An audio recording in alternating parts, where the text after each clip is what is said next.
morning. I am half asleep today, and it is going to be a long day. Kelly and I have legal clinic today, so bear with me. This is going to be super informal. It's just us, and I'm hoping since you are legal advocates that you will want to engage in conversations. Please ask questions throughout. And sometimes this goes super short and quick, and sometimes it's a little longer depending on our discussion. So, yeah, we'll just see how it goes and when we're done. I've got a few extra things that we can do to spice it up, or if we're going too long, then we can follow up later. Um, and just a few things. It has taken me years of advocacy to understand um, systems and like tips and tricks through the legal system. Don't think that you need to know everything right out of the gate. It takes a long time. It's a journey. Not everything is the same. So you, you'll start getting familiar with language and things like that. But don't rush yourself and don't panic that you don't know everything. This isn't going to give you a whole lot of insight on processes, but this is like the base. This will get you going.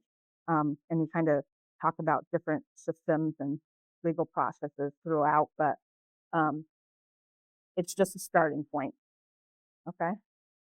So what I'll go in today about would be the role of a legal advocate, what crime victims' rights are in Washington, a little bit about the laws, and then the criminal process, and then the civil process. So those are going to be broken up and just give you base information.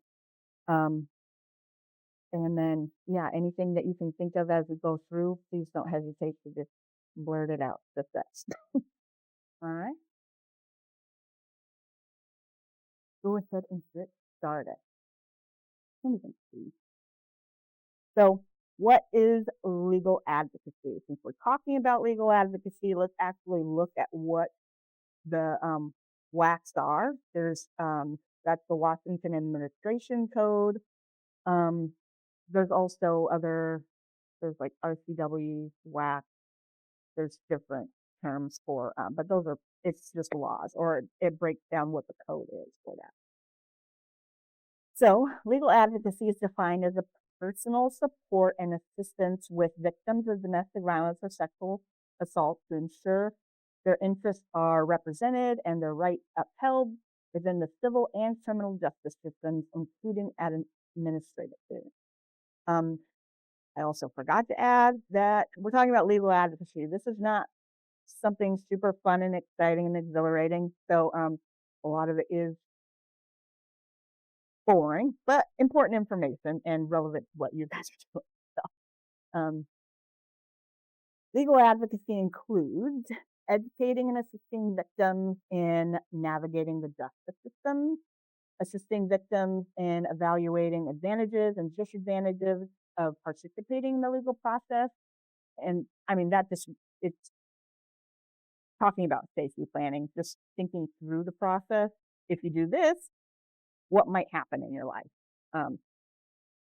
And then facilitating victims' access and participation in the legal systems, promoting victims' choices and rights to individuals within the legal system. So that is the boring definition of legal advocacy. Yep, please do.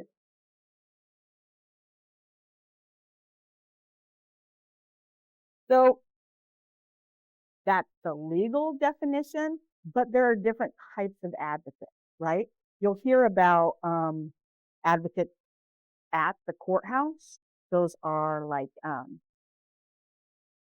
they have the term advocate, which is a little bit misleading, but they work alongside like prosecutors. So they will inform the victim of their rights and kind of explain the process, but they kind of have a different agenda.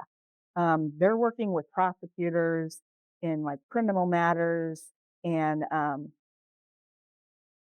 kind of pushing the victim to maybe participate when they don't want to participate, like as a witness and things like that. They kind of have a different agenda.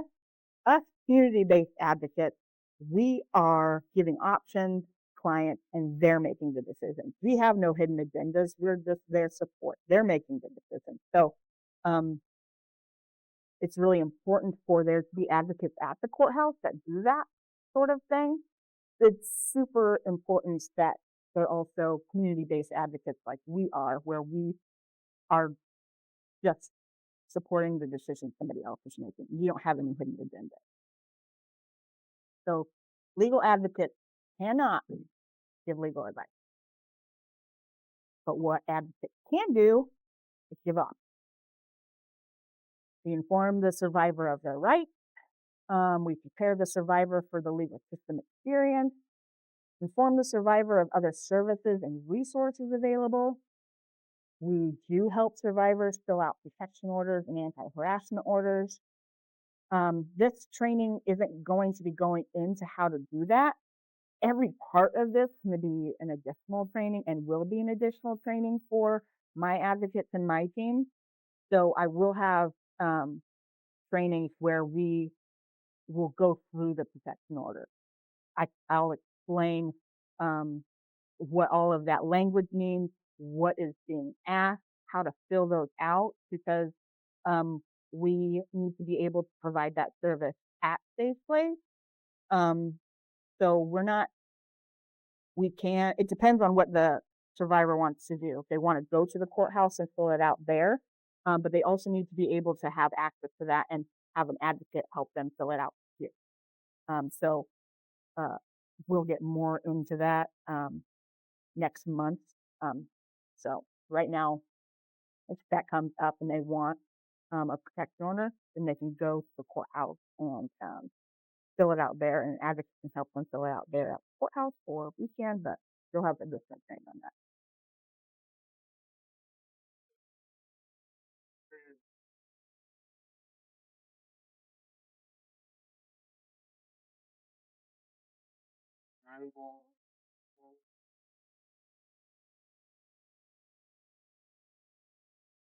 So we'll get into that because if it's a criminal case, it's mostly going to be a no contact order, and that has the victim doesn't get a say in it. And then civil protection orders are something that they're initiating.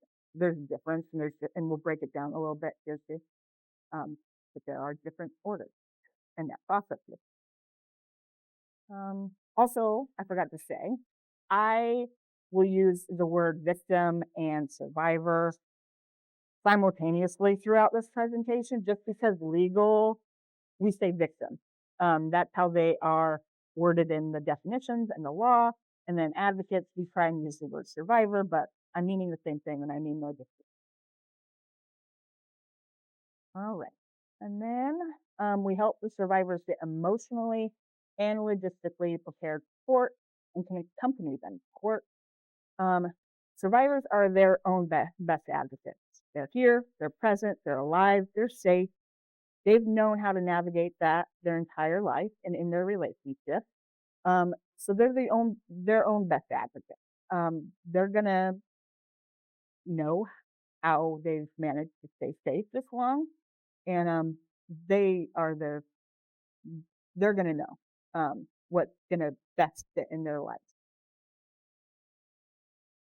Survivors ultimately know better than anyone how best to keep themselves safe, physically, emotionally, financially, legally.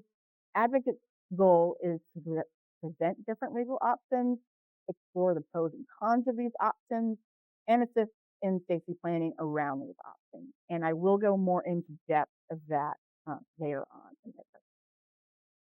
We'll kind of break that down and actually think about safety planning in regards to orders and legal ads. Does that mean that's really?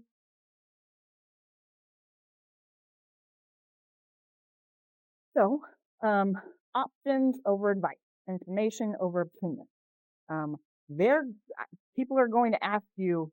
I mean, it just depends. Some people want a lot of hand holding. Please tell me what to do. Um, and we have to really push back and let them know. I mean, for different reasons. In a domestic violence relationship, um, There's normally a lot of force and in control. And so they might not have been able to make decisions about their own life for a long time. And so that's uncomfortable for a lot of people then to make decisions about their life. Um, but we are promoting autonomy. They're making decisions. They're getting back in the driver's seat of their life, and they get to decide what they want to do. And then we can kind of like, okay, if you do this, what might be the result of that? How do you think that they're going to respond if you're still out of protection order? Um, so we need to think about the long um, process and pros and cons to every situation, right? Um, so we're just helping them brainstorm. So these are actually broken down what the law says victims' rights are, which is what um, we need to know to make sure that we're doing our best job as advocates, to make sure that we're seeing maybe if their right is not being upheld and what can we do. Maybe it's a conversation with a detective or something. Maybe they weren't allowed an interpreter or something like that. We need to know what their rights actually are so we can be the best advocates. So, victim rights. Victims have the right to be heard whenever the defendant is being considered for release. A victim can make a report to law enforcement at any time. In many settings, the survivor has the right to a support person. It does not have to be a professional advocate. But there are like privacy concerns and like you've gone to court, you've seen Zoom, people can log in on Zoom. Thankfully, that is an option. A couple of years ago, that wouldn't have been an option. I think that started, or they really started pushing that during COVID. Um, but uh, like if the victim does not feel comfortable possibly seeing their abuser in person, a Zoom is a great option. Safety, I mean, for a variety of reasons. Um, but if they, so like support person wouldn't be able to be allowed on Zoom like in civil proceedings, but they can be in the room present during Zoom, and then the judge will tell them when they need to leave. But they are allowed a support person, whether that is an advocate or not. Advocate, attorneys, interpreters, um, and witnesses can be allowed on Zoom hearings in civil proceedings, but not even paralegals. Like even if it's like an assistant to the attorney, paralegals aren't allowed to be on Zoom. There's different privacy concerns when it comes to civil protection.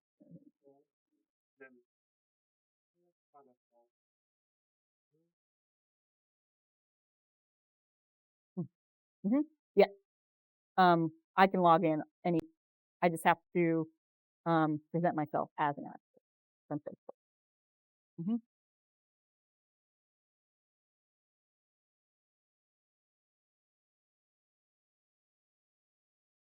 If they request their family member, they can go up to the stand. The judge will just tell them you are not allowed to speak. It depends on which judge you have, but they should be allowed to have somebody sit next to them. Yeah, yeah.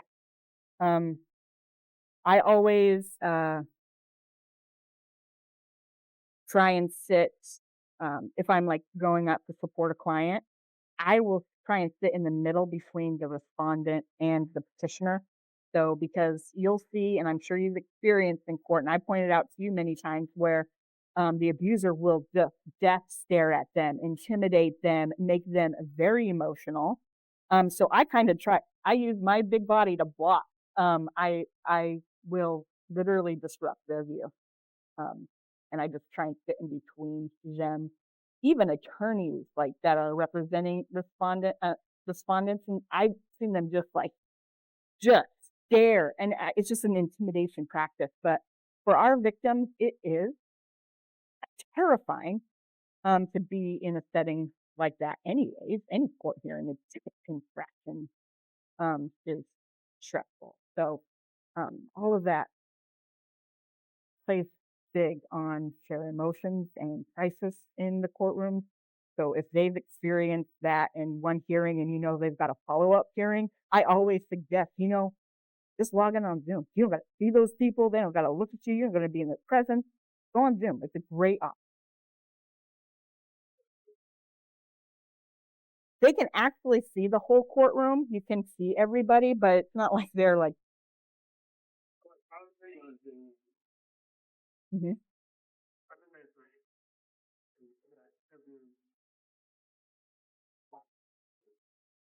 Mhm. Mhm. Um, in the courtroom, you will just see a picture of that person on Zoom, but that person on Zoom can see the entire courtroom.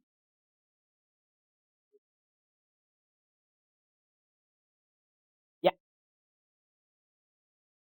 No. Unless it like pops up when they're talking. But they have to be allowed to see the entire courtroom because sometimes hell breaks loose or there's a fight or an altercation. And they have to be able, like the attorneys have to be able to see the incident, and because it can be used against them in the court of law, so they can see the entire courtroom. Yeah. hmm Yep.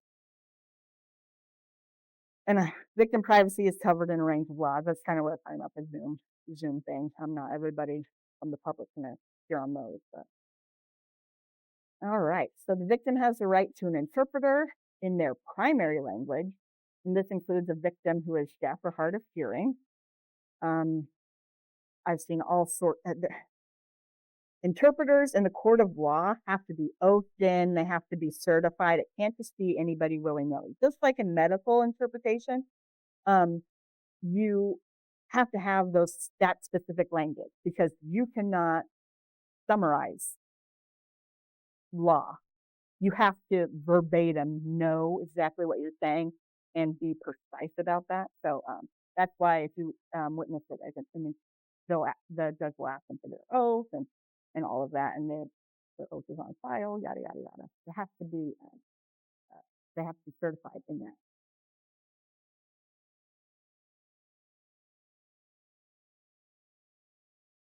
So like this, if they have limited English proficiency in any area, they are allowed and entitled to free language assistance. So that might be where that comes into play, where they can uh, summarize and legally, but in a way that is understood by whatever situation that other person has. I don't know. I've never seen anything like limited English proficiency. Yeah. If it's I have never seen anything besides language interpreters and sign language, um, that sort of thing. I wouldn't even know what that is. So it's against the law for police, hospitals, sexual assault programs, and other agencies to discriminate based on limited ability to speak, read, write, or understand English.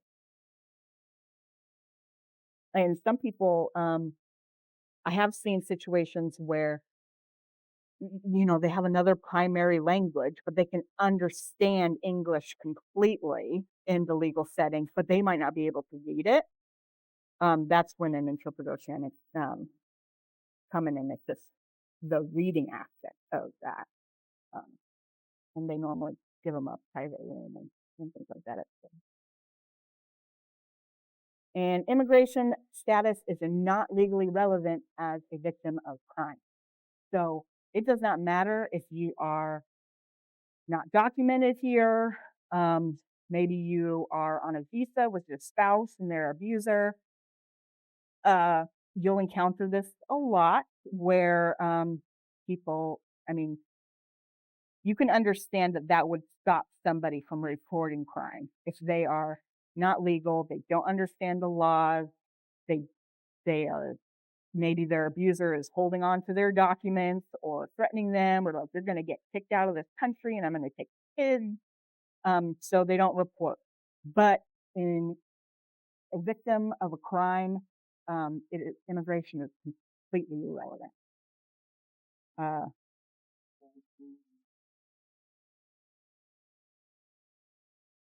it does not matter. It should never stop somebody from reporting a crime. That's a human right, um, that we're going to um, see you as a victim of a crime, and you're if you are the respondent and you are not legal here, that can have consequences. But a victim should never experience a follow up after reporting a crime. If that happens, we need to call in reinforcements because that would be completely illegal. Um,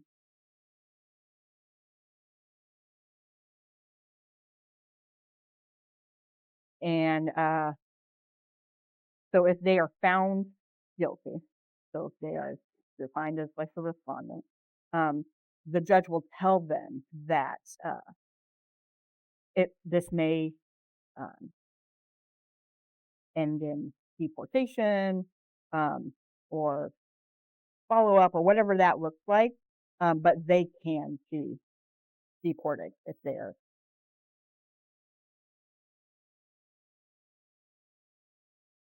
Hmm. Hmm.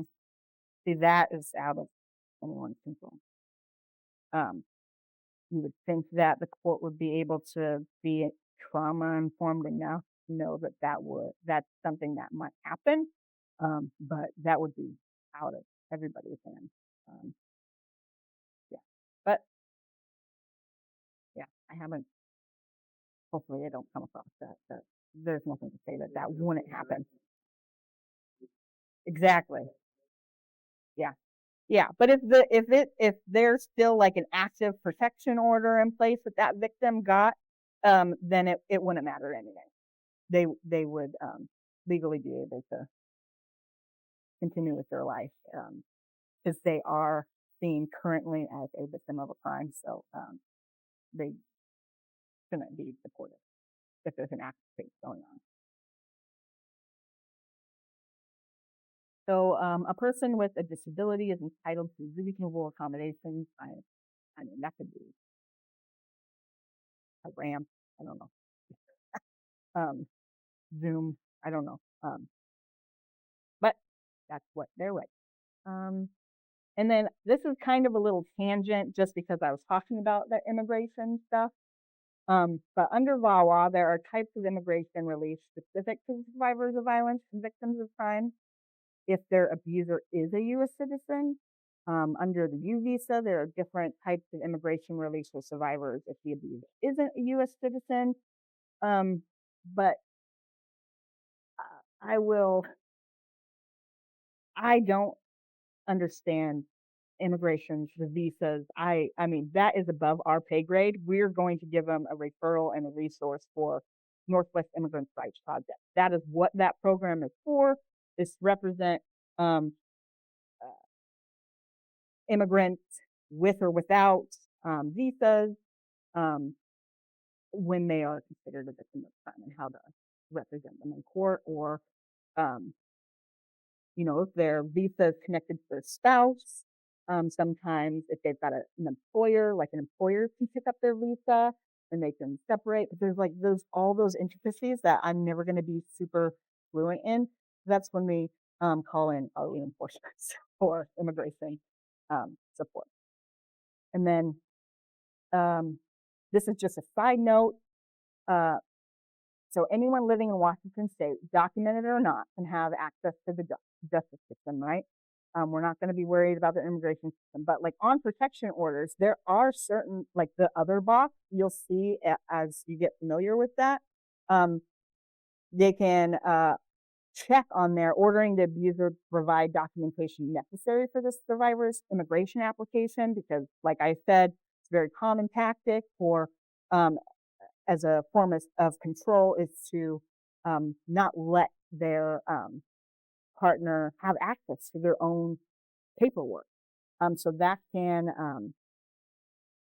literally make the abuser give back that information. There's ordering the abuser not to take the children out of the U.S. or to turn over the children's passport to the respondent. They can order the abuser to relinquish needed documents, etc. Like if they are undocumented here and they have children together, it's very common for the abuser to flee with the kids back to wherever they were from. So this would put in that order those concerns. And you can, there's actually a box on there that you can put.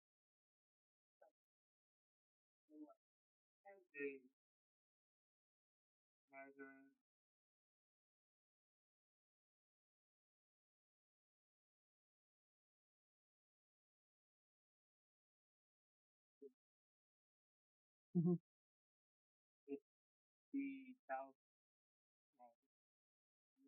Mhm. Yeah,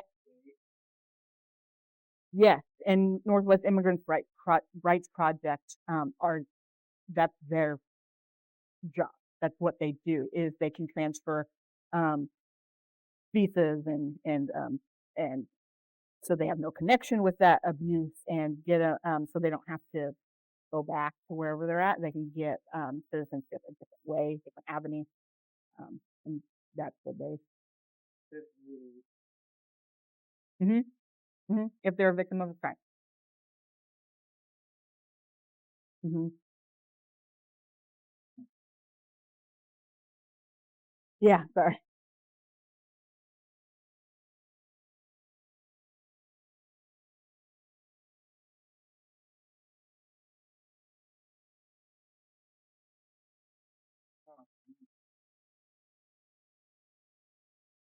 Yeah, exactly. That I mean, that's I will never have that enough knowledge to be fluent in that, but I do know that there are different visas and how the like Northwest Immigrants Rights Project can transfer them and but they're all like these are kind of break down different voices and what can happen and how you can get uh, support in a different way. So yeah, like two visas, clients victim of sex or labor trafficking, the form of relief is available to unaccompanied minors. I mean, there's all different breakdowns.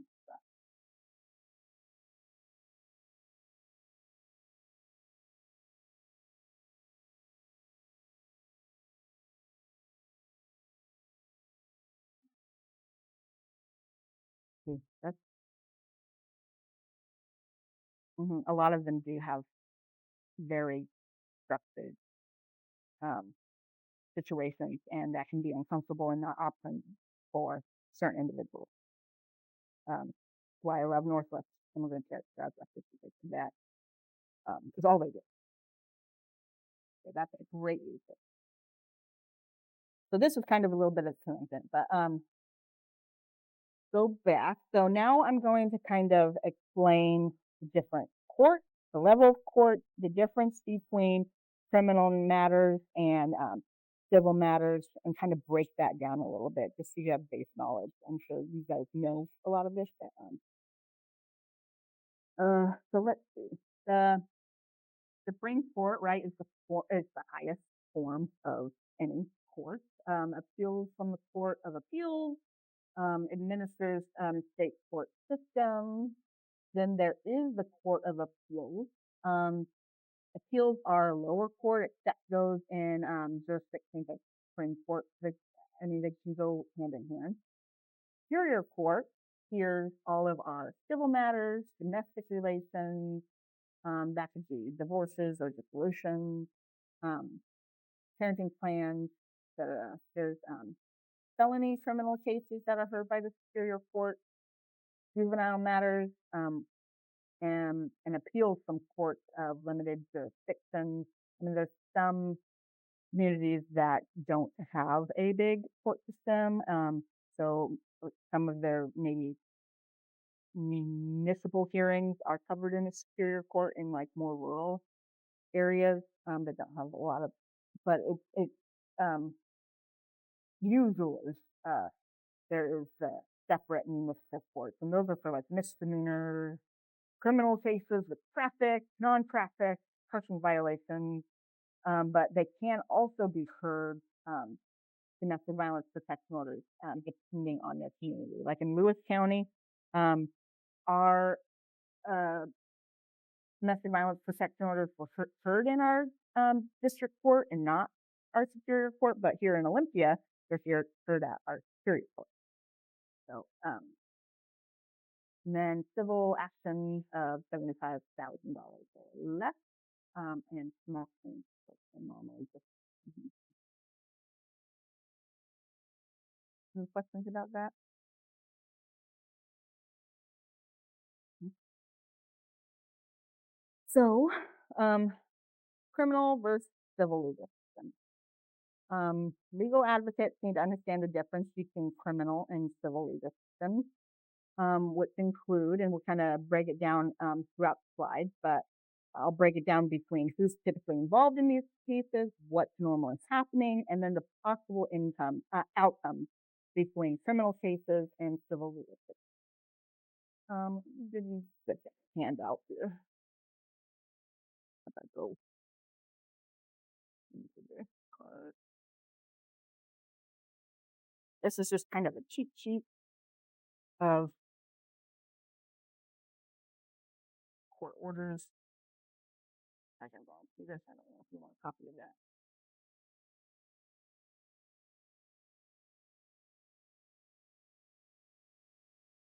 Okay. So we're going to start with our criminal legal system. So criminal legal system is responsible for investigating, prosecuting, sentencing, and monitoring criminal behavior.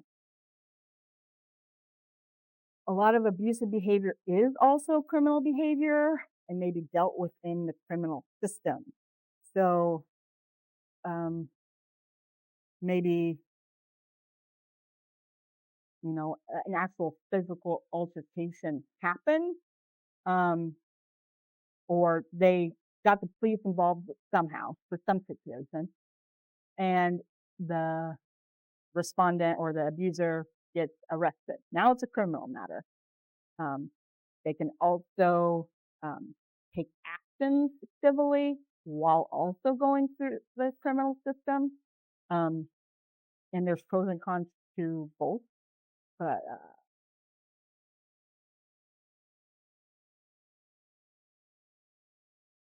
so for some reason, most of the time, I guess I should say, if there is an arrest made and it is regarding domestic violence, the prosecutor will put in place a restraining order.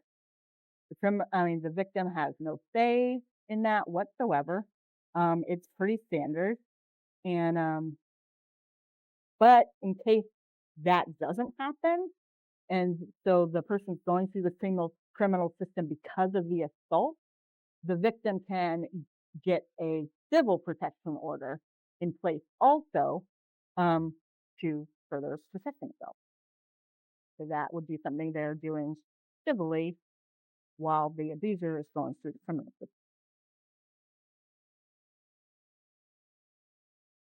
Uh, those are the same thing in our environment. If I say restraining order, that is like a no contact. And then when I say protection order, that I'm talking civil, because there are different, and I will kind of explain that too in there. And also, if they are going through an arrest was made and there is a no contact order put in place, it might not protect the children. It might just be on the victim that was assaulted.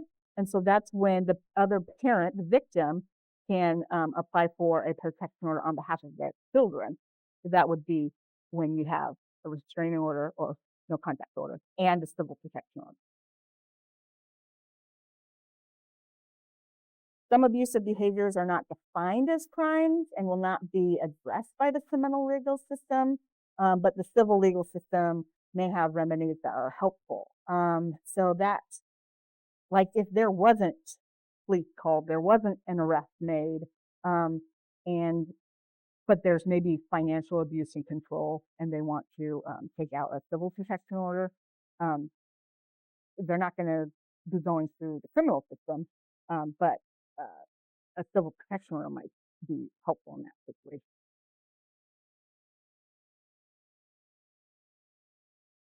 So, criminal court system.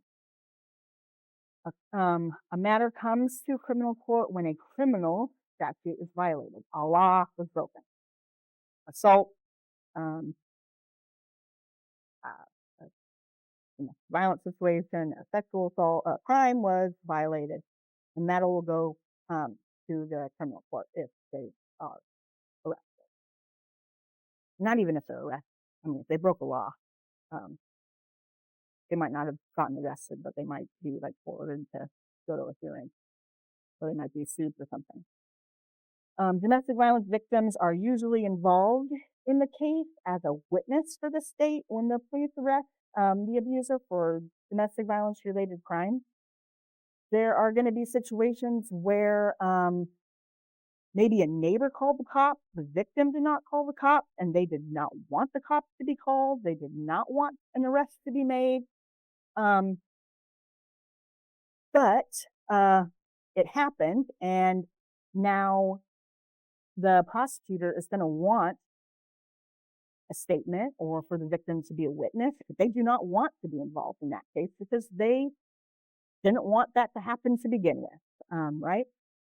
So they can be subpoenaed and required to, and they might, but some prosecutors will just, victim is not going to be cooperative. They don't want to be part of the process, and they just flat out refuse.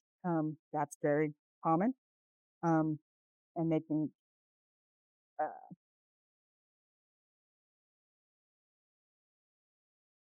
see that it depends.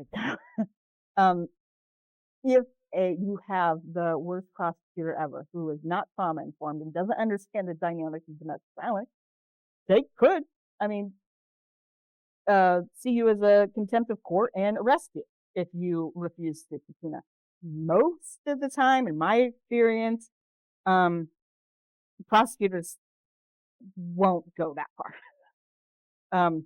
They'll just take what they could take. And then I went to a really wonderful training a couple months ago, and the prosecutor it was like a strangulation, non-fatal strangulation training. And this prosecutor was amazing. And as sad as it was, he really distinctly made a point to say, when I have somebody who's murdered, do I get their statement as a witness?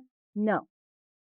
So I'm going to follow through on what I need to follow through on. They broke a law, and I can do it without the victim's statement if they do not want to be involved. I can do it when they're not here, they're not present, they've been murdered. Then I should be able to do the same exact thing without statement from the victim. Let's keep them fit. Because you can imagine the abuser is blaming the victim for that situation and thinking they're responsible for maybe a no contact order when they didn't get asked if they want that or not. But they're going to use that as a form of manipulation, further control, abuse, to put that blame on the victim, even though the victim has no say in those criminal proceedings, which is something that will encounter a lot. Um, and or sometimes the victim is at the beginning really involved, wanting it to go through, wanting to be um, giving statements and providing statements, and then maybe they were manipulated by the abuser and they withdraw. I mean, that's just all very common. Or some people are like, hell yeah, hallelujah, this is my saving grace, and I'm going to participate um, as much as I can in what's required of me. They'll get all different waves of emotions and situations.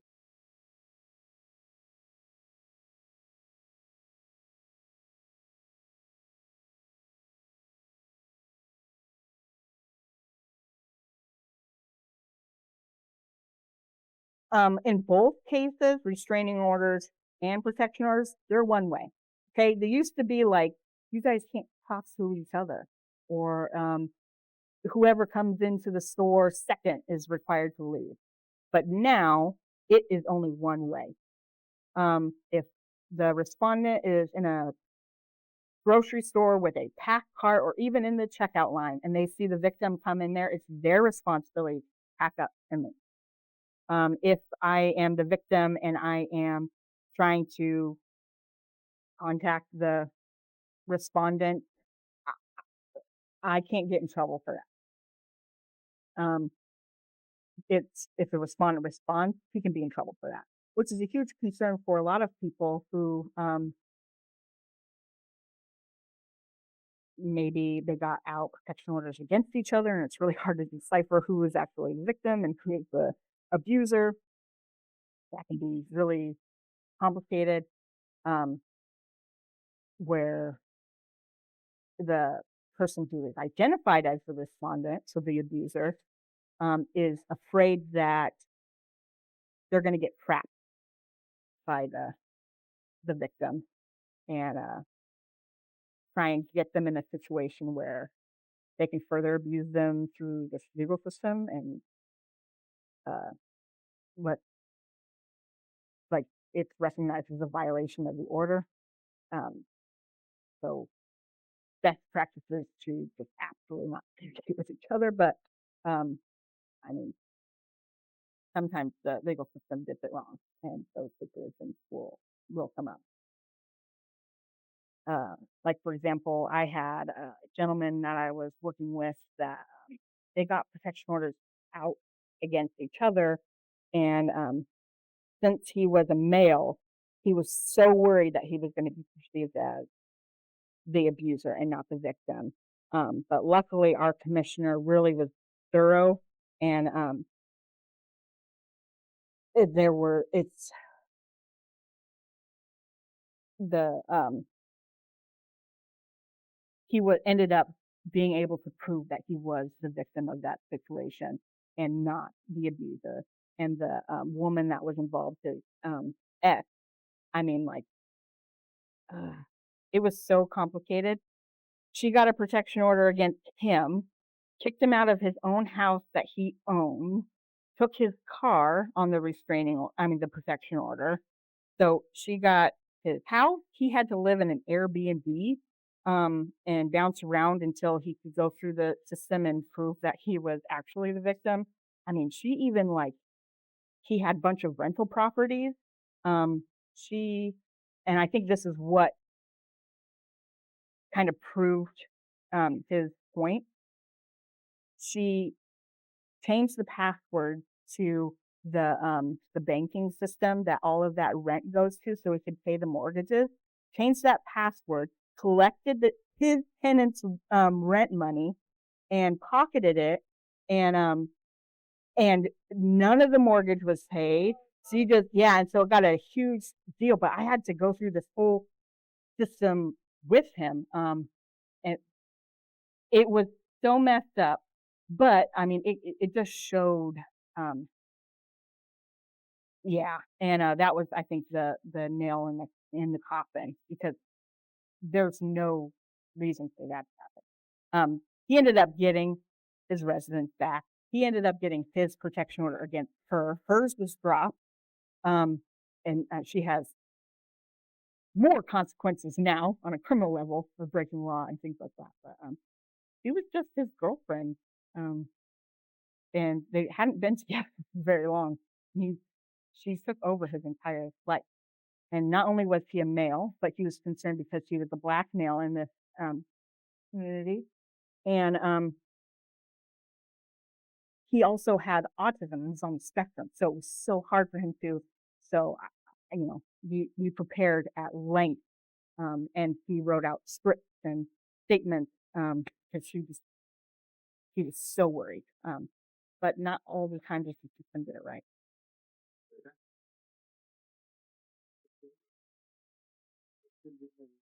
Mhm.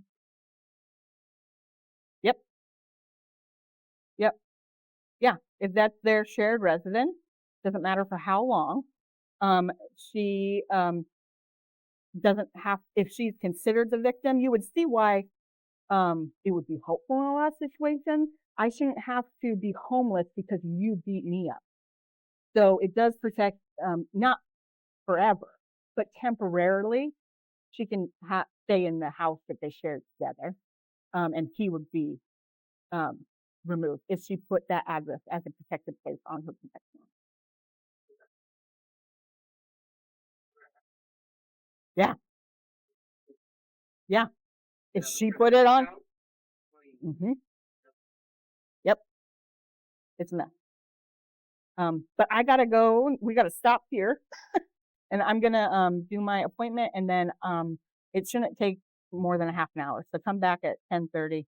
Um, my mouth gets so dry when I have to talk. I just start trying to hear your counsel. I'm so sorry. Um, all right, where do we leave off?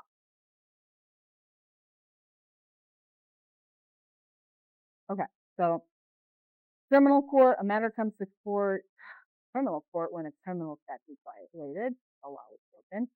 Domestic violence victims are usually involved in the cases as witnesses for the state when the state arrests the abuser for DV-related crimes. Um, Generally, victims have no control over whether the prosecutor will charge or drop charges against their abuser. You'll hear all the time, drop the case, or do you want to press charges? This doesn't um, happen, really. And the victim has no control over whether the case is dropped or goes forward. They don't have any control over no contact orders. They can request, um, once the state puts that in place, they can request the no contact orders to be dropped. Um, but it's not an easy process like civil protection orders where you can just request it be removed and they hear you and pretty much do what you want. Not the same case with uh, no contact orders. Um, they like with no contact orders, normally, in order to get them dropped, if the victim is wanting to drop it because of custody related issues, it's just more of a barrier than it is helpful. Normally, it will say on there what is required of the respondent. Normally, it's like an evaluation, domestic violence evaluation, and maybe mental health or drug treatment, things like that. So the judge will not normally drop them um, unless those things are done. And even then, it you don't really, they don't, they'll do whatever they want. Court will do whatever they want. Not easy. Hmm.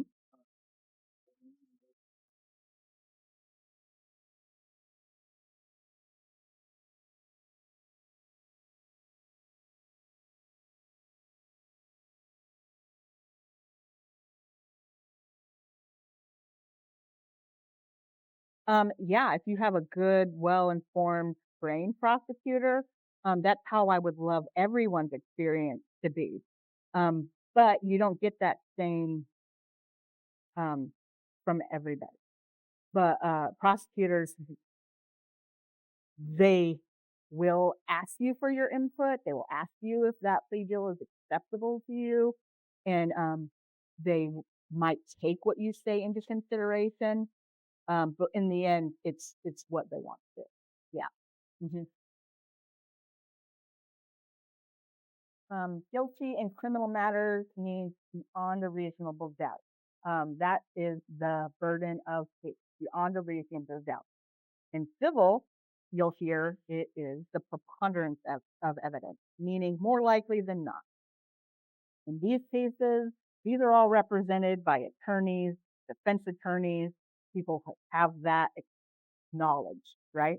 They've gone to school for that. That's why the standard of proof is higher than in civil hearings, where it's normally people representing themselves, navigating the court system themselves. So that burden of proof is way lower. Is it more likely than not that that happens?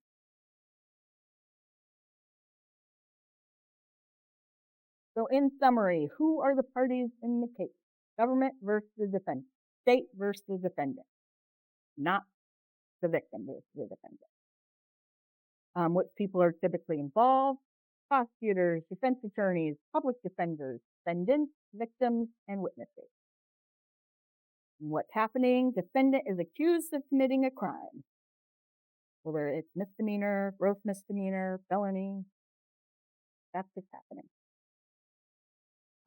Basis for pressing charges, there's probable cause to believe the defendant committed the crime or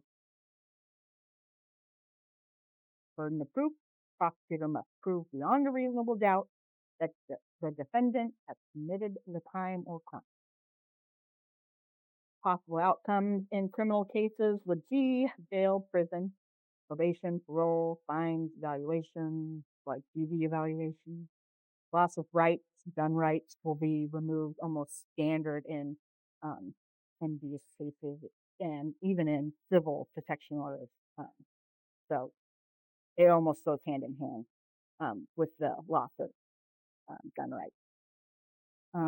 There are special exceptions in civil cases where maybe their job is in the military where they are required to have guns, but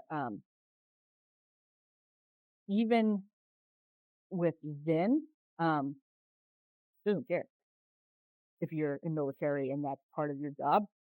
If she puts your removal of your gun right, up to you to figure out how to navigate that in your life, which I don't mind so much. And then potentially stiffer penalties over time, for that and parole for those.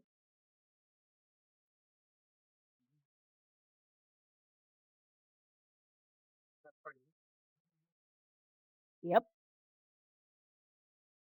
yep, yep. Um, I mean, in cases here, uh, where their gun rights were removed, um, they can petition the court to get those rights back, uh, or but I mean, it's a hearing in the commissioner will decide.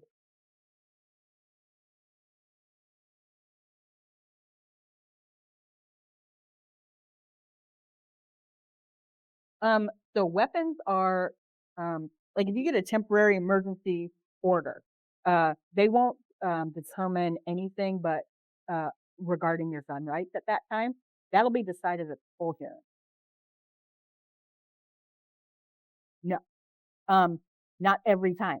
Sometimes if the accusations are extreme, they will while they serve the respondent with they will automatically also serve them with the um, that they need to hand over their guns to law enforcement. But it's not every time.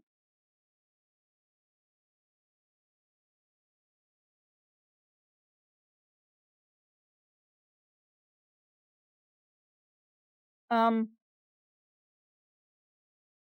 they can voluntarily take their weapons to the police station and turn them over themselves and surrender them, or law enforcement will come and collect them from you.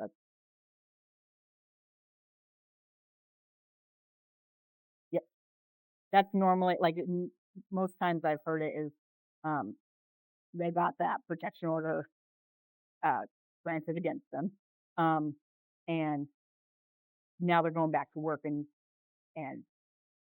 work is like, we're gonna have to let you go, or you're gonna have to do something different, and they'll ask the court to reconsider that, right? But most of the time, then they'll be like, "Sorry, bro, figure it out." Right.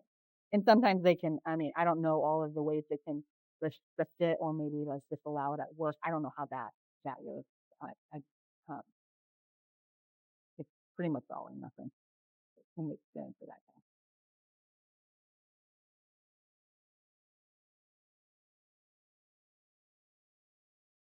you would hope. I mean, but if you know anything about firearms, you could literally go to any auction and nobody's gonna do much background check with you.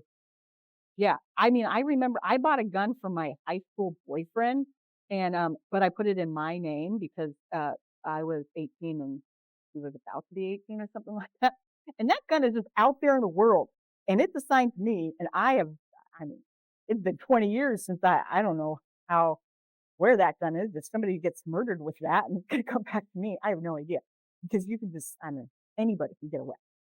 Um, it's just a free for all. So, if you do it legitimately and using the name, it should be flagged, and it would they if you go to a legitimate place to purchase a weapon, they will not give you a weapon. But we know that, especially in Washington, in this rural area, that I mean, people hand out guns that protect, and most of them are not registered. Yeah, imagine that. Imagine that. Yeah.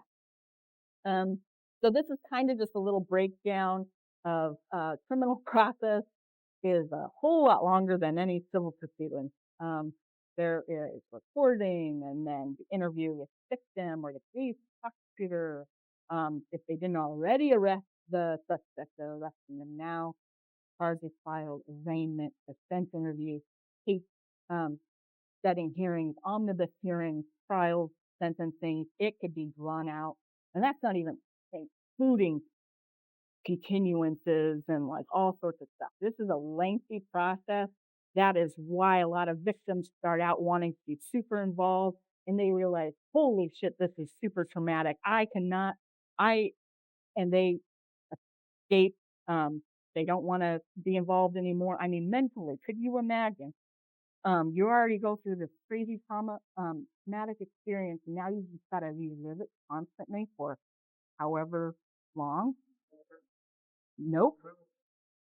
Nope. There is, I mean, laws about speedy trials and speedy hearings, but what is speedy? It's never the same, and hmm, it's very um don't like their attorney and want to switch attorneys, and that's a whole nother continuance that's ongoing. It's it's meant to happen a lot faster, but this is a lengthy time period. Because um, you can see all the chances of revictimization and like out. I mean, that just is traumatic. Um, hardcore people go through that from start to finish, and I will support them whether they want to be involved in that or not, or start to be involved and then like, hell no, I running away. Um, you'll experience all.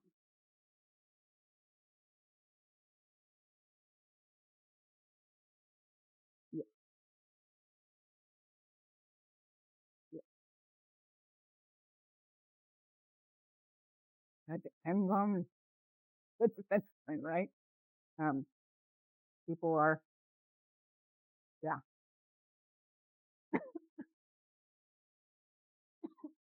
uh, very.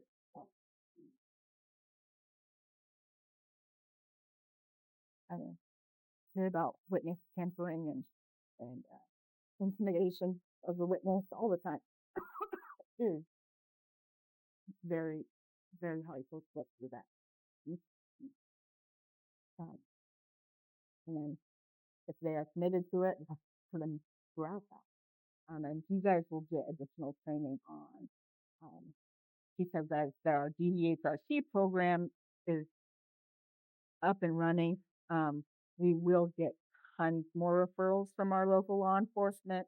Where I mean, the victim in a case has a right to an advocate, and so they have to offer that when they do interviews. When I used to do this work, I primarily worked with children victims of sexual assault. So I would start from like they literally are, I'm getting a call that there's an emergency room visit. And so from their initial report to all of the detective interviews, to all of the prosecutor interviews, to trial, um, and sentencing, I'm working with the child and the victim through all of those processes. Um, so we'll have additional training for health.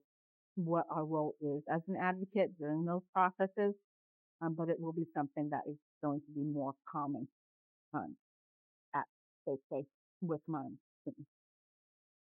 And like Kevin connected with, is it okay if I share the victim that you met at a hospital response and has been supporting them through the um, report and the interviews and through that legal process? And that would be my best practice, even though he is not a legal advocate. He's made that rapport. They've trusted them. Am I going to want to put advocates on that person? Um, I want to have them tell their story the least amount of time, right? So if you do make that initial connection and that rapport and you're comfortable doing that, um, I would hope that the advocate would follow it through the whole process, regardless of their job. And uh, it's the situation where somebody's not comfortable, then somebody else. Does it. But I love you for doing that. Not everybody, not every advocate would do that. Yeah, right, right. Um, and I'm thankful enough they feel comfortable enough to want me to help them through that process.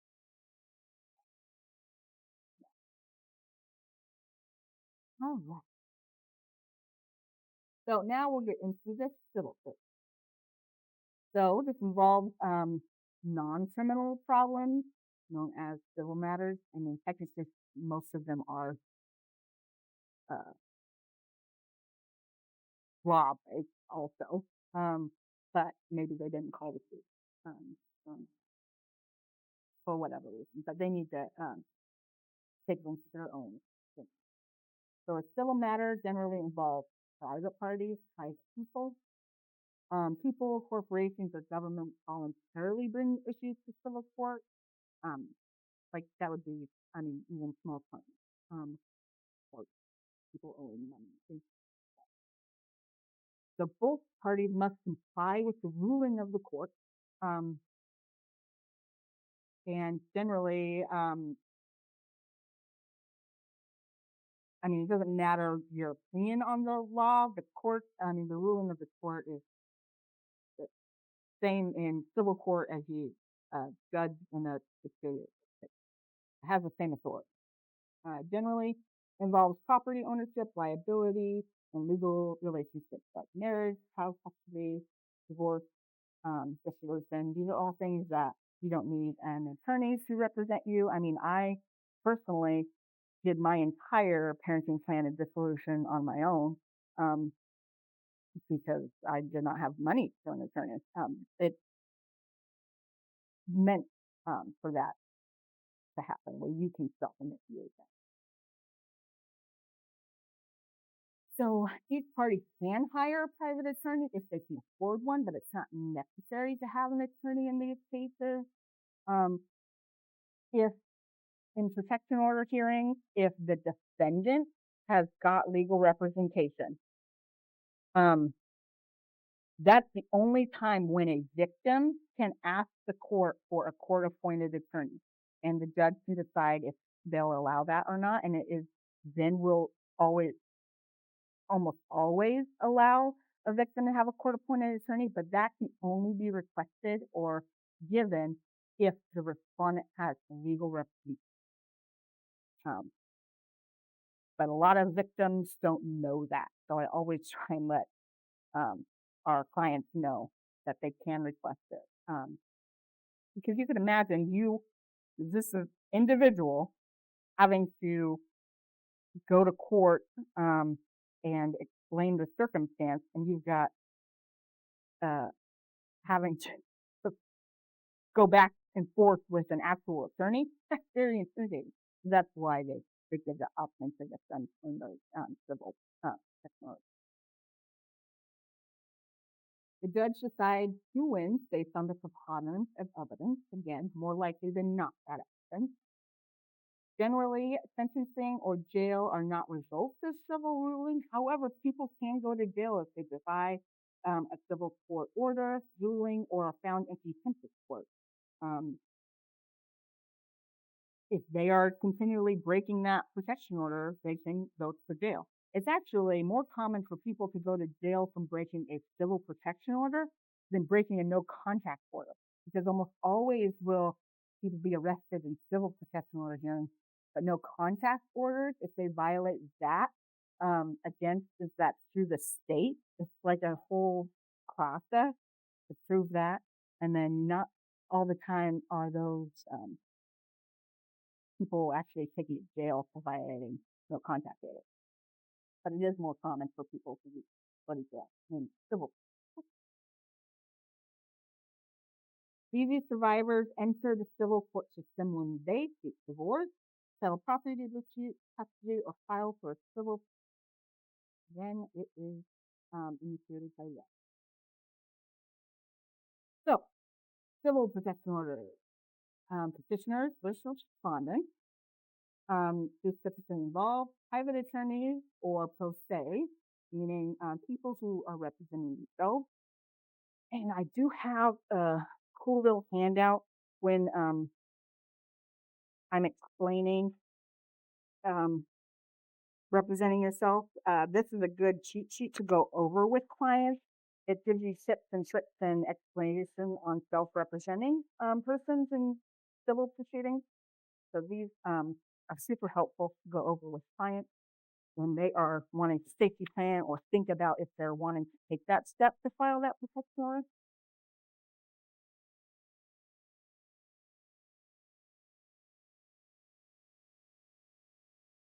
So what's happening? One party is asking the court to resolve a dispute or make some other intervention.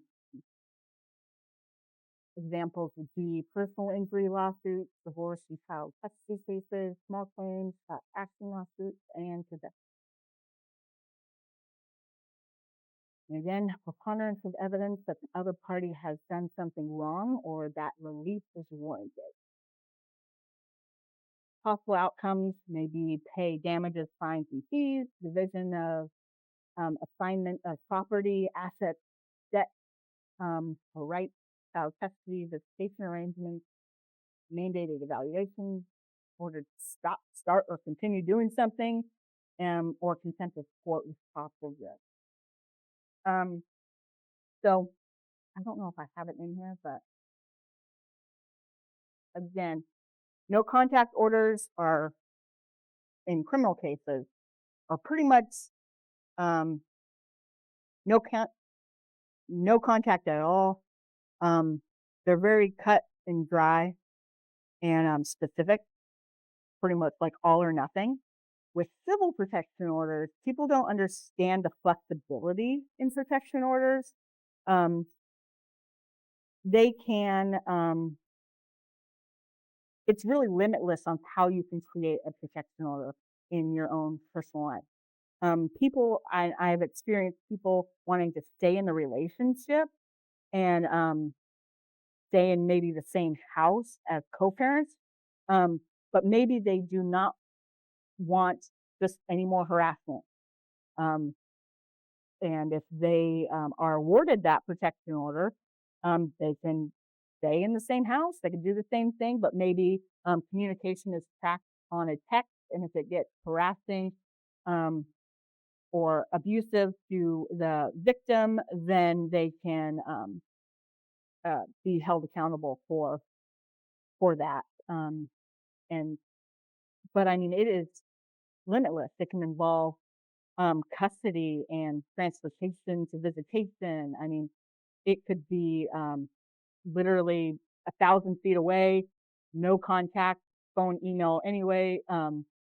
Or, I mean, you can make it work for your life where you can communicate about children. You can uh, be around each other for drop off. You really can build a protection order around a variety of things and a variety of situations.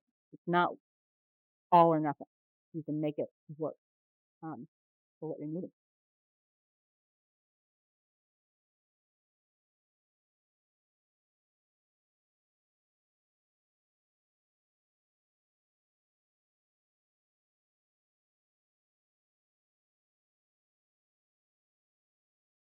Um, Normally they're going to go by what you're petitioning the court to do. I have seen situations though where maybe the commissioner will say, um, maybe the victim is saying visitation's okay, but the court is saying, I see enough concern in here that I want those visitations to be supervised. So they'll add in little things like that of extra precaution sometimes, but they'll never like fully take over your protection order. You're supposed to be in the driver's seat. Okay.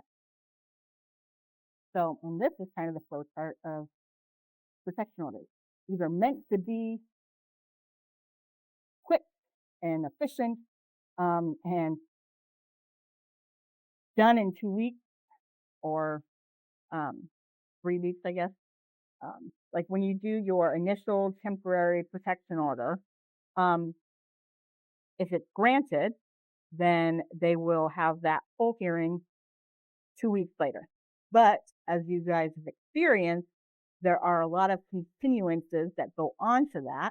So it can be drawn out a little bit. Maybe they cannot be located to be served. They have to be served with the document in order for the hearing to happen. Um, but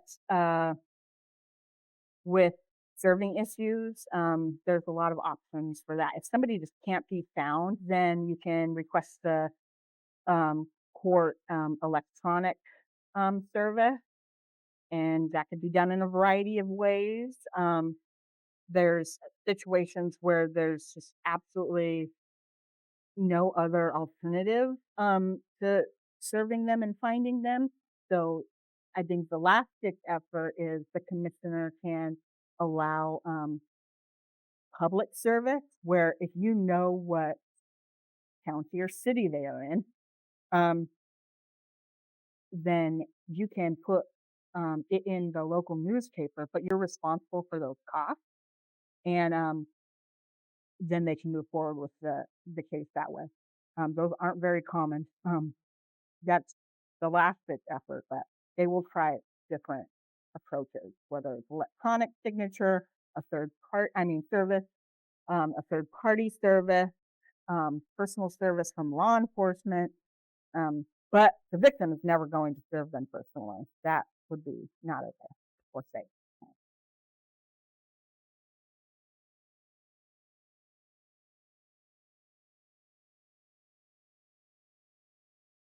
Um, yeah, as long as it's a third party over the age of 18 that's not involved directly in the case, they can be served. But most common through our court, it's going to be law enforcement service.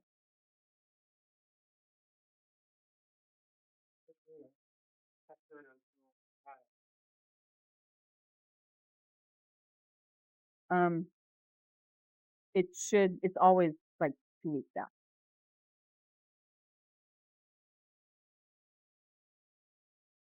No, the first hearing, like for a temporary order, it could be, you could go to the court the same day to get an afternoon hearing. Um, Not Mondays though, but it could be the same day or the next day for those temporary emergency orders. And then um, they can grant that temporary order, um, and then they'll still schedule a 2 week hearing for the full hearing, or they can deny that temporary hearing altogether. I mean, that temporary order altogether, or they can deny the temporary order, but assign a full hearing to hear both sides.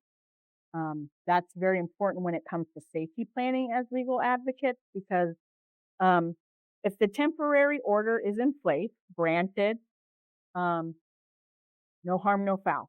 Because when they get served, the other party gets served, that temporary order is in place. Um, so for extra safety. But if they deny the temporary order, but they want to schedule a full hearing for both sides, because maybe the court doesn't see that as an emergency, um, then the other party will be served. They will see what you are accusing them of, and there's no temporary order in place for added security and protection. Um, so that is a sketchy place to be in, but you will encounter that a lot. Um, and then if they just flat out deny the temporary order, the other party will never know that you've ever filed for that. They won't get served with any documents or anything like that. So no harm, no foul. They will not be alerted to you um, reporting something. Uh, but it's important to think about all those.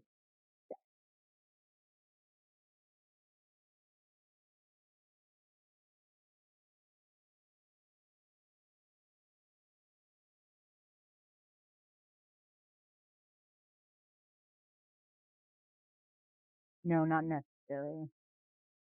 Um, because I mean, people can get protection orders where there's not a high lethality situation. It could just be like harassment.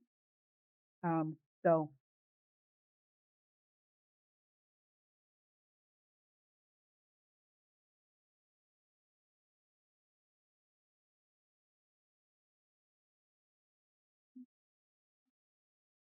mm,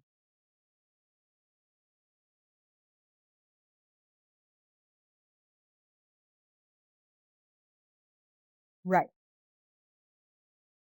yeah, and civil protection order, if they are violating those orders, um, the victim, the petitioner, has to report those or they don't get flagged anywhere, right? Um, because they're the ones that, I mean, they have to, if they want follow through, if they want the respondent to be held accountable for breaking those violations, then they have to report that to the court. Otherwise, no one's going to know. They're not being monitored like on parole or anything. So those are different situations. But if they are, um, they have a civil protection order against them and they are continually violating that, and the petitioner or the victim does tell the court, they can get an extensive um, lifelong protection order, and that person can go to jail. But it has to be initiated by that person.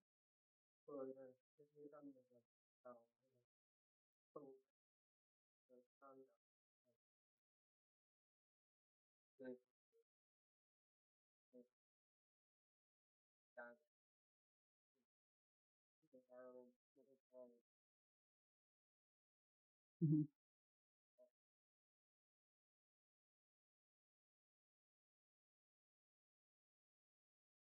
Hmm.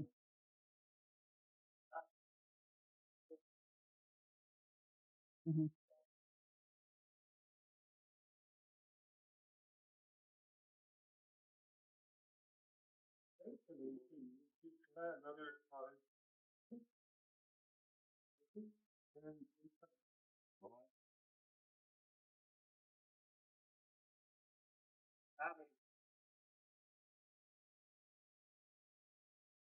Hmm.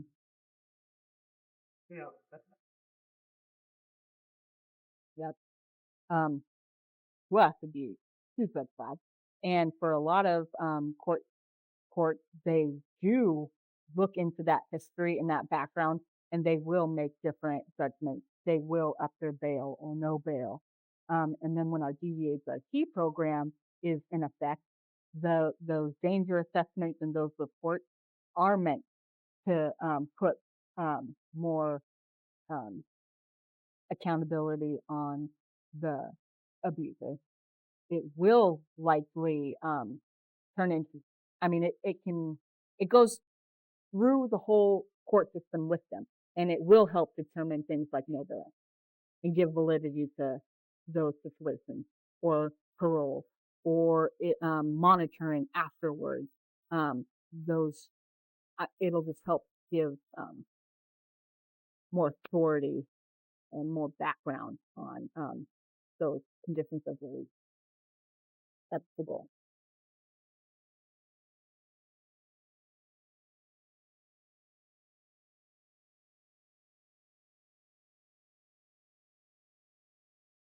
They can sure ask, but again, it's not their ultimate goal. you would hope that you're working with a prosecutor that is wanting to defend the victim how they want to be defended. But not always is that the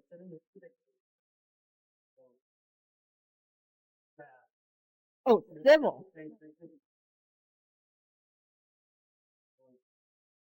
Um, the commissioner in civil cases will ask if you like if there's kids involved, um, they have to set a path for reunification. So they that's when they require those uh, DV evaluations that have to be done. And a lot of times there is um, like effective domestic violence on children classes that they are needing to do. Um, if there's no kids involved, um, not all the time will they have any uh, standards on protection orders or anything that they need to complete or finish. But with children, there's normally always an assessment that needs to be done. Um, our commissioner here, I mean, they can, in civil hearings, they can do everything from drug and alcohol treatment, like required you to do, to mental health evaluations. But in my experience here in this county, then um, tries never to require on a protection order that there needs to be a mental health evaluation because once you put that in a court document and it's required from the court, your insurance won't pay for it. So she tries to leave that open. She will suggest it, urge you do that, but in a lot of cases, she won't require you to do that. Hopefully, you're taking the initiative if you want like the order dropped or you want your to visit your kids again. Then those are things that they're going to look at for you for them to change the order or drop it eventually. Um, I don't know. It's screwed up. Um, yeah, once it's mandated by the court, your insurance most likely will not cover it, and then that is a financial hardship on something that we're encouraged you to do. You know. Um,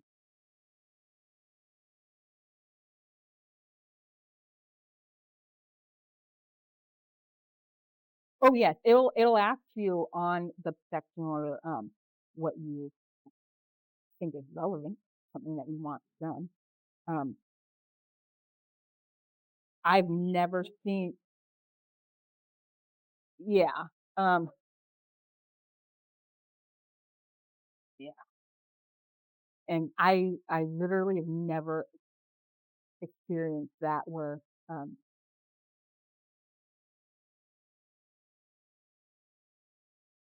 mhm,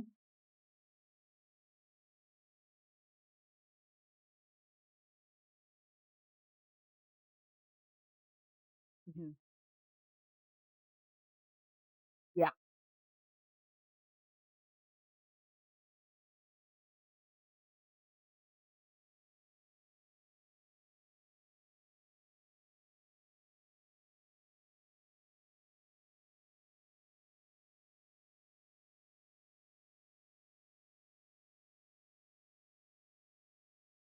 mhm,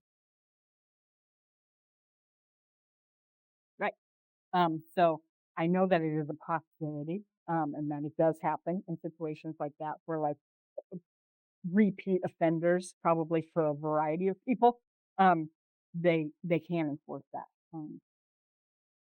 but I've never actually, seen that fully happen. But when in criminal cases, they can do that, and the DDHRT, part of that program is, additional monitoring for high lethality abusers, um, and yeah, and if I mean, if I, had an ankle monitor on and I was the abuser in the situation, um logically, I'd be like, "Sweet, yeah, track me, so that way I can't be accused of something I didn't do. You'll know where I'm at." So doesn't seem like it's too much damage to the situation, but yeah, it could affect your employment, things like that. Mhm.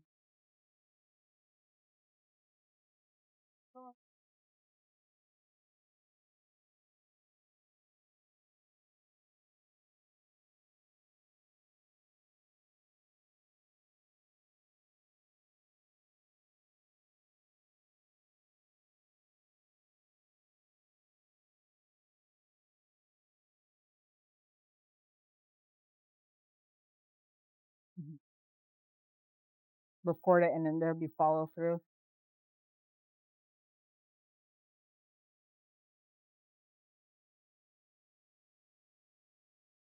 Um, that'd be illegal. Don't do that. I wish. So when the DVHRC is up and running, we do have monthly meetings with law enforcement, prosecutors, all the local people that are part of that high risk team, and we get to case manage. That would be a situation where I could bring up that case, bring it to everybody involved in the program, and we can talk about and strategize how to appease the victim in that situation. Because really, protection orders are a piece of paper. Okay, they're not bulletproof vests. I mean, they really are. It helps hold people accountable, but in the end, how is that really protecting you? Okay? It's in writing. People are, I mean, criminals are notorious for being criminals and not following rules, like I talked about earlier. So, I mean, that's why the high risk team is, there's so many different facets of that. But really, it's meant um, to intervene before murder and genocide. No. Yeah. Yeah. Those are. Mhm. And I mean, there's only so much to do. They're probably, I don't know if they have kids, but then are they uprooting their entire life? The it breaks my heart that somebody has to uproot their entire life, their kids' school system, because of something that they're a victim of. So this, even the DDHRT program, is going to be identifying situations like that, trying to keep victims in their house and not having to have to go to freaking emergency shelter and hide or relocate their life. The accountability needs to be on the perpetrator, the abuser. Um, they can uproot their life, um, but not always that possibility for every situation. Um, and but that would be a conversation that I would have with them. Are you wanting to stay here? Do you move to stay here? Or are you wanting to relocate? How can I help you relocate? Do you have family anywhere else? Oh, see, hmm yeah. So, document, document, document, and keep in close communication with your support system, and basic plan around that. I mean, that is terrifying, especially when people are um, not outwardly abusive, but do a lot of mind control and manipulation, and then you feel like you're going crazy. And there is, I mean, how do you how do you report that and have a follow through on enough evidence for them to arrest somebody when it is subtle things art, um, and it's unfortunate.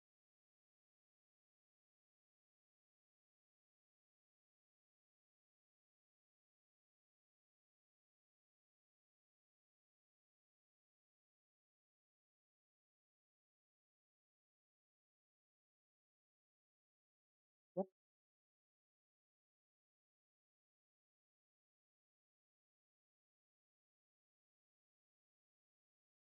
Mhm. Yep.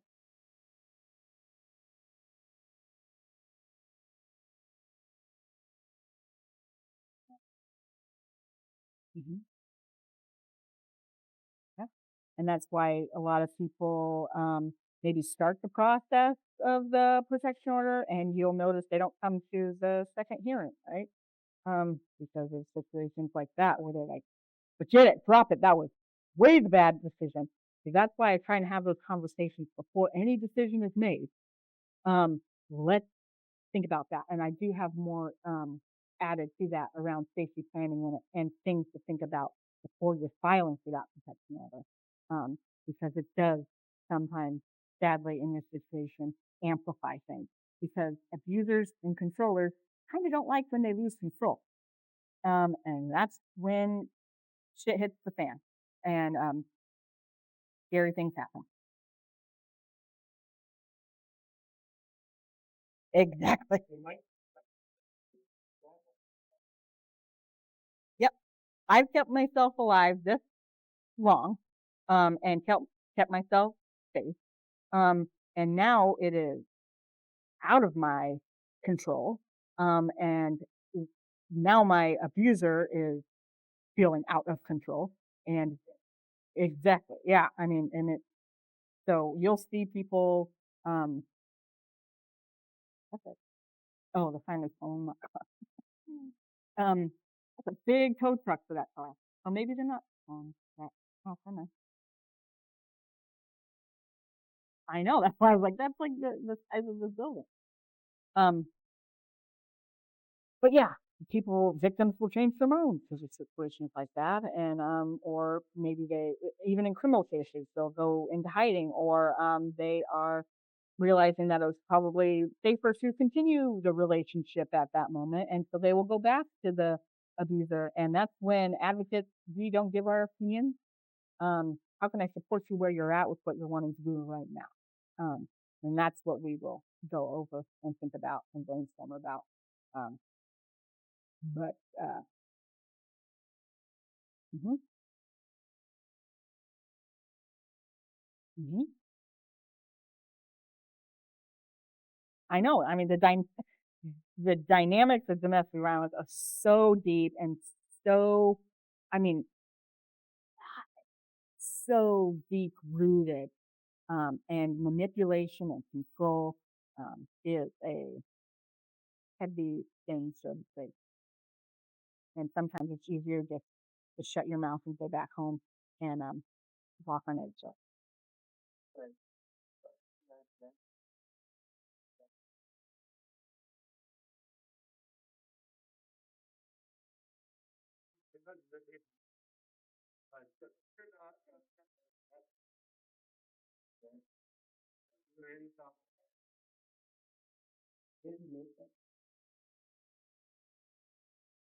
Yep.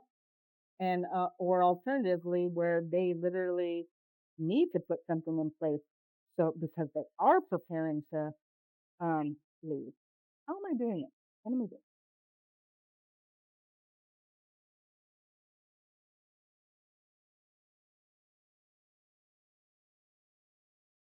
Is that not fun? I just messed it up. Darn it. That's oh no. Oh,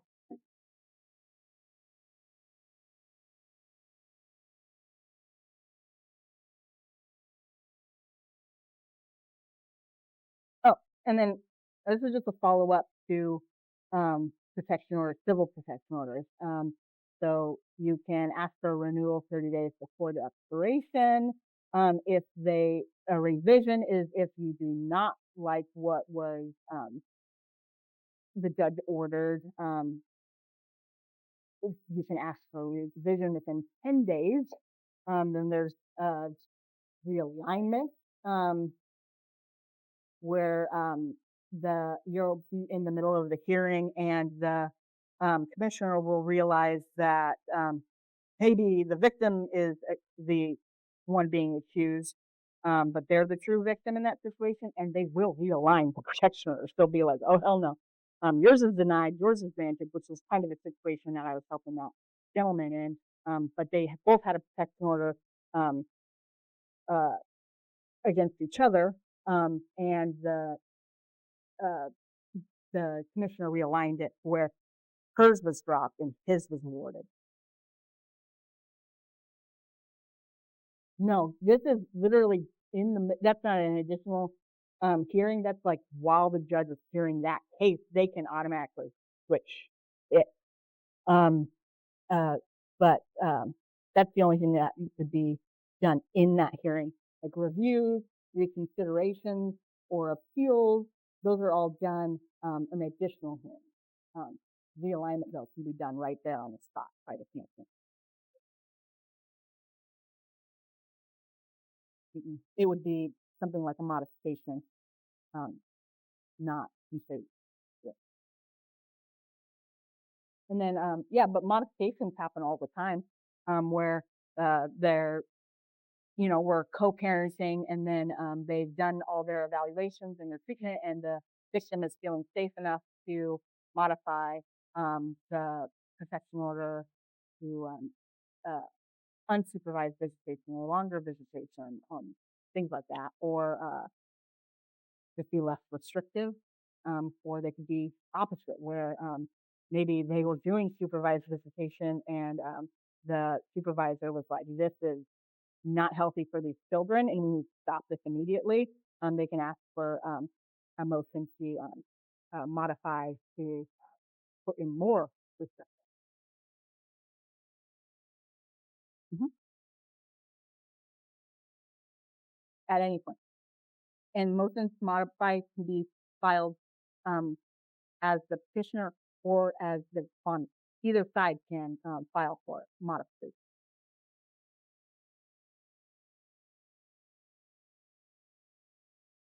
Uh, okay, so protection order points of advocacy. These are things to think about when we're safety planning, before we are filing an order, or maybe after or during. So review the pros and cons, help the survivor feel prepared, help the survivor know what to expect, what the process is, help the survivor find focus, help to ensure forms are carefully filled out, maybe help arrange legal advice. But we never want to give false hope.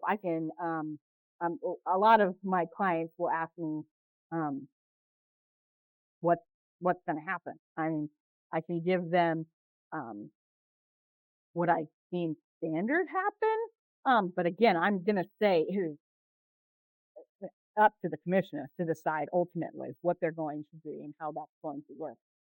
So you can never say for sure. Um, but help the survivor feel supported, not alone. And then I have these kind of this is what I like to go over with my clients when we're talking about before we're filing. Let's think about some things um, in regards to safety before we do anything. Um, so let's go over some of these.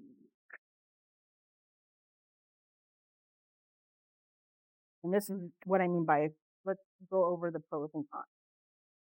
So, things to think about. How do you think the other person will react if you apply for a protection order? Um, do you think the other person is likely to obey the order? Are you trying to keep your current location confidential from the other person? Um, Applying for an order will alert the other person to your county and state at a minimum.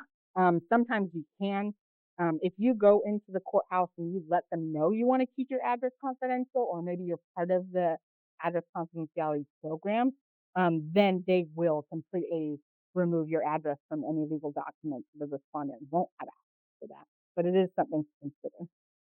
Um, and then if you needed to serve the documents, you can assign an email address and just get your documents um, that way.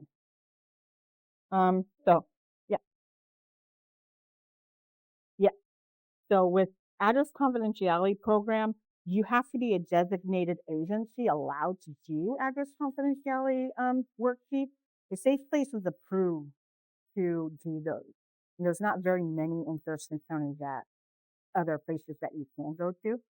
Um, and then not only does the agency, so State Place is allowed to do it, but as an individual advocate, you have to have certification. That's why you guys got a training next month. No. So if you signed your name on an ACT application, if they checked and saw that you're not on the list, then they'll bounce it back. So I have to sign it. Charlotte's approved, and I think some shelter advocates are approved to do that, but they have to come in person. I don't know, but you as an individual can't just do that on your own. Um, there is Like if I know somebody's coming in to fill out the forms for ACP,